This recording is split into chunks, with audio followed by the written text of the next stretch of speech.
Hello guys, we are Group 4. And here at Taguig People's Market.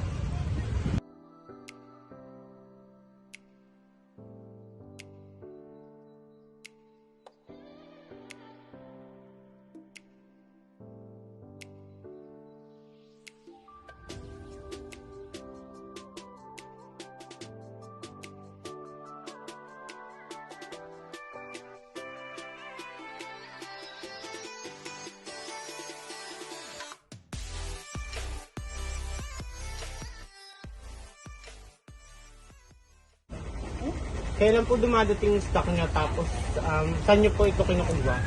Depende yun kasi yung mga pinaborderan namin mismo yung pinupunta dito para magtanong kung may orders ba. Tapos darating mga siguro, yung iba within that day, yung iba naman after 2 days. So bilang isang tindera ng gulay sa palengke, paano mo masasabi ang kahulugan ng supply batay sa pang-araw-araw na pamumuhay? Depende sa Sa pagbabudget po ng ganito, bali, ang board ay bumibili lang kami ng mga bali yung nakasanayan araw-araw na pangangailangan mamimili. gaano po kalaki o karami ang kinikita niyo sa loob ng pang-araw?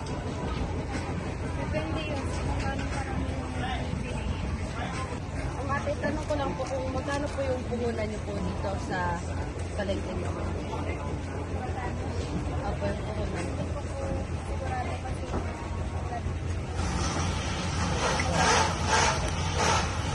So, gaano karami ang stock ang inaantay ko?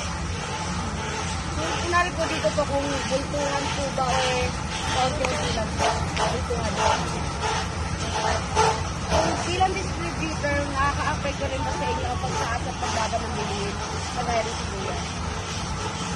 kasi araw-araw minsan araw-araw yan yung presyo ng Gulay. kaya siyempre yung ibang customer na nakasanayan nila ng mura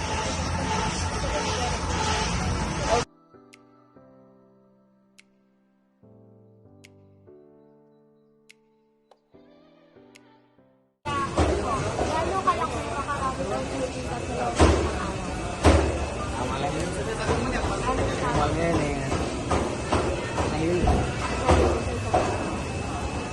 Gaano karami ang minimum stock na inaantay? 18 lang. Saan po yung galing po? Ayan o. Lima lang yun, yung kulo. Limang ano po. Kaya bilang isang tindera ng isda sa palengke, paano mo masasabi ang kahulugan ng supply batay sa pang-araw-araw na po? Yung pagsusupply po ng mga tinda nyo po. Supply? Ano po? Ano po yung ibig sabihin nyo sa inyo pag nagsusupply po tayo? Na ano kami sa malaki, na ano kanya nakuha. Kanya nakuha doon sa malaki. Okay. Tapos po, bilang distributor, nakaka-apekto rin ba sa inyo ang pagtaas at pagbaba ng bilihin? Tapos, Gaano po siya nakaka-apekto sa inyo? malaki. Para natumal ba? Gaano na po pag matunog?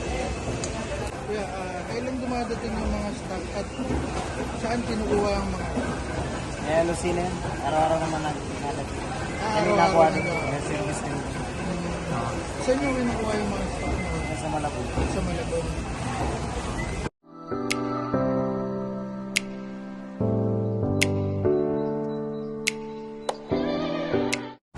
Sa direct supplier po ba kayo kumukuha ng produkto? Or kayo po mismo yung supplier po nila? Nagda-direct lang po kami sa dealer. Sa dealer. Kailan dumadating yung mga stock at saan kinukuha ang mga ito? Dinadala po dito. Mismo dealer po nagdadala dito. Sa palengke. Galing slot. Gaano kalaki o karami ang kinikita sa loob ng isang araw? Kung magkano daw po kinikita niyo? Depende po. Depende sa tingnan ng baboy namin. Kung isang buo, dalawa, depende. Nakadepende po. Ano po yung mga strategy o plano niyo po para mas makabenta? Nakangiti lang po, tsaka mahaba po yung pasensya, ganyan. Tapos, iwas init ng ulo. Thank you po.